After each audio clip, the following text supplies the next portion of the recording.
રાહુલ, હું જઈ રહી છું. મમ્મી મમ્મી બહાર આવો ને. શું વાત છે? કેમ?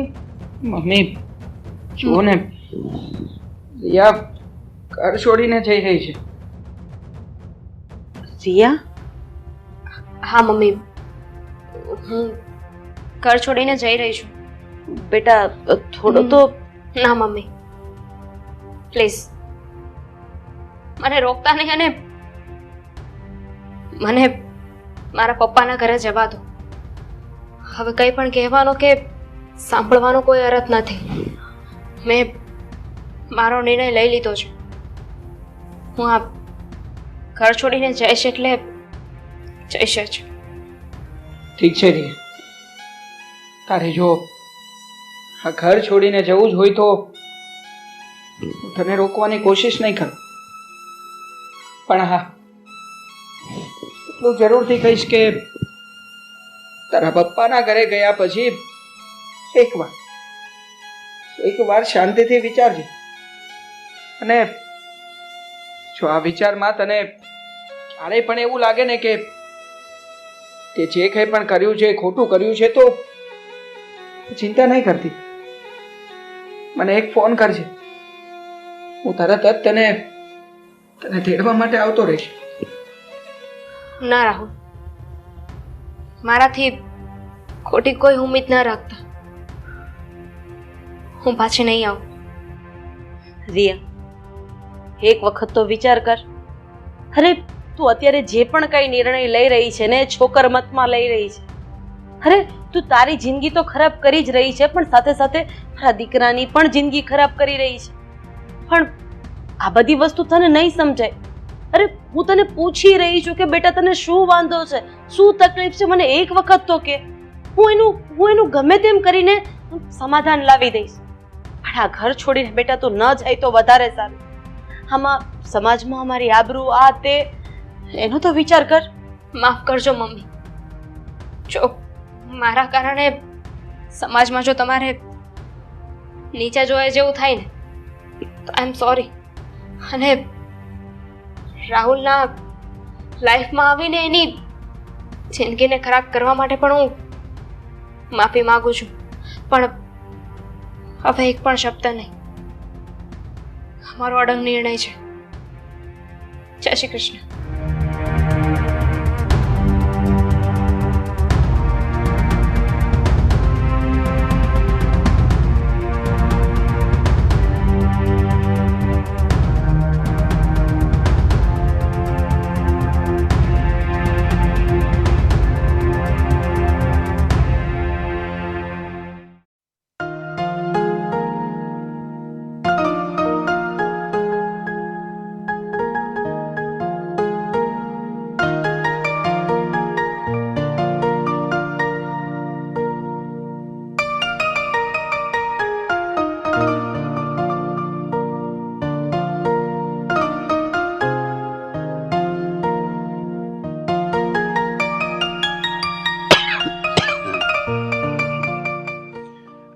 રામ રામ.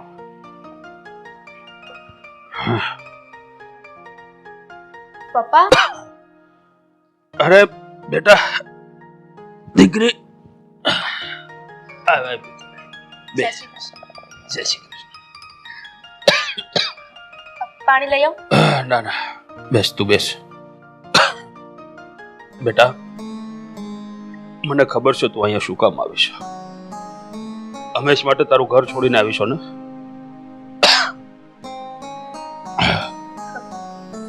હા પપ્પા, હું મારું સાસરું છોડીને હંમેશ માટે અહીં આવી ગઈ છું. પણ તમને ખબર છે પપ્પા કે મારું ઘર છોડીને હું શું કામ અહીંયા આવી છું? તમારા માટે પપ્પા. તમે એકલા રહો છો અને ઉપર જતા અવારનવાર બીમાર પડ્યા રહો છો. તમારી સેવા કરવા વાળું પણ કોઈ નથી.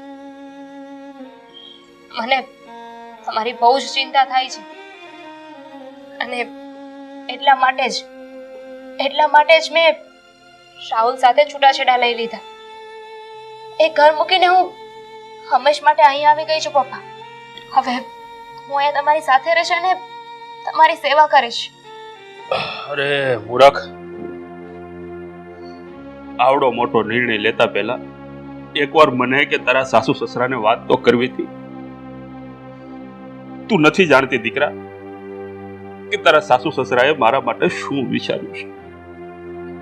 અરે એ લોકો તો મને એમના ઘરે લઈ જવા માંગતા હતા, એટલે કે તારા ઘરે મને રાખવા માંગતા હતા. આ શું કર્યું દીકરા? શું વાત કરો છો પપ્પા? મારા સાસુ સસરાએ આવો નિર્ણય લીધો હતો? તમને અમારી સાથે રાખવાના હતા? હા બેટા, આ તારા સાસુ સસરા ખૂબ સારા માણસ છે, અને તું નથી જાણતી દીકરા કે તારા સાસુ સસરા મારી કેટલી ચિંતા કરતા હતા. અને એટલે જ તો એને મારી રહેવાની વ્યવસ્થા એના ઘરની નજીક કરી છે, એટલે કે તમારી સોસાયટીમાં કરી છે. અને એ પહેલા જ તું આ ભાંગરો વાટીને આવી ગઈ.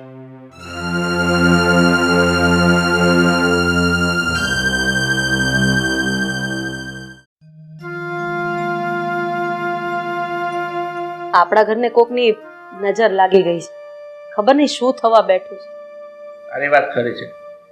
આ રિયા હવે વગર વિચારું પગલું ભરી લીધું છે. હવે એ વાત છોડો. આ છોકરો આમાંય ચિંતામાં છે ને હવે આવી વાતો કરીને વધારે ચિંતામાં નથી ના. બેટા, ભગવાન સારા માણસો હોય ને એની પરીક્ષા કરતો જ હોય છે. અરે જય શ્રી કૃષ્ણ વેવાય. બેસ બેટા. બેસ બેટા. નટવરભાઈ, આમ તમે આજ ઓચિંતા ના? હા ભાઈ, કઈ ફોન નહીં, કાંઈ જ નહીં. રાધાબેન, સુધીરભાઈ, આ મારી દીકરી એનો સર સામાન લઈને મારા ઘરે આવી ગઈ, અને એને મેં કારણ પૂછ્યું તો મને શું કહે છે ખબર છે? મને કહે છે કે પપ્પા તમે એકલા છો, બીમાર છો, તો હું મારું ઘર મેલીને તમારી પાસે રહેવા આવી ગઈ છું. મેં એને સમજાવ્યું કે બેટા, આવડો મોટો નિર્ણય લેતા પહેલા એકવાર તારા સાસુ સસરા સાથે વાત કરી હોત તો તને ખબર પડે કે તારા સાસુ સસરા મારી કેટલી ચિંતા કરે છે. રિયા, ખરેખર મને તારી પર ગર્વ થાય છે. જે લોકો કહે છે ને એ વાત એકદમ સાચી છે કે દીકરી તુલસીનો ક્યારો છે, અને જો આ જગતમાં દીકરી કોઈને સૌથી વધારે વાલી હોય ને તો એ એનો બાપ છે. દીકરીની ચિંતા એક બાપ કરી શકે અને એક બાપની ચિંતા દીકરી કરી શકે. પણ આમ જોવા જઈએ ને તો તું થોડીક નાદાન પણ છે. હા બેટા, જો તારા મનમાં આ વાત ચાલતી હતી તો તારે એક વખત મને તારી મમ્મી સમજીને પણ આ વાત કરવાની જરૂર હતી. અને આ તારા પપ્પાની હાજરીમાં કહેજે બેટા, મેં તને પૂછવાની કોશિશ કરી હતી ને. હા હા મમ્મી. તો પછી તો ત્યારે જ તે અમને જણાવી દીધું હોત ને કે મારા પપ્પાની ચિંતા મને સતાવે છે, તો હું તને આખી વાત માંડીને કરત, જે અમે તારાથી અને મારા દીકરાથી છુપાવીને રાખી હતી.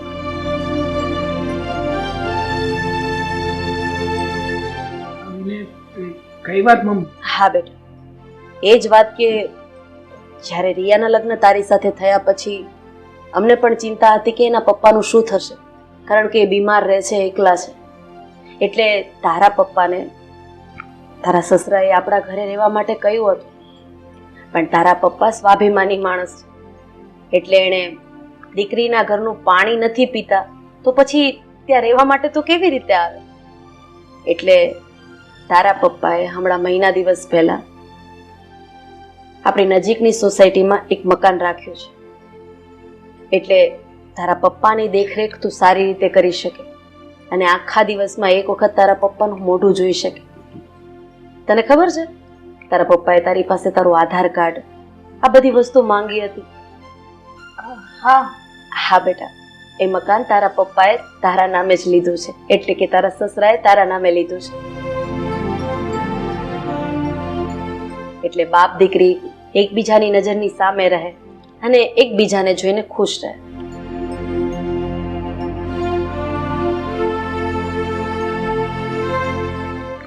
મમ્મી પપ્પા, પહેલાં તો હું તમને લોકોને થેન્ક યુ કહેવા માંગુ છું. દુનિયામાં તમારા જેવા સાસુ સસરા છે ને નસીબવાળાને જ મળે છે, જે વહુના પિયરિયાવાળાને પણ પોતાના સમજે છે. અને ખરેખર ભૂલ મારી જ છે.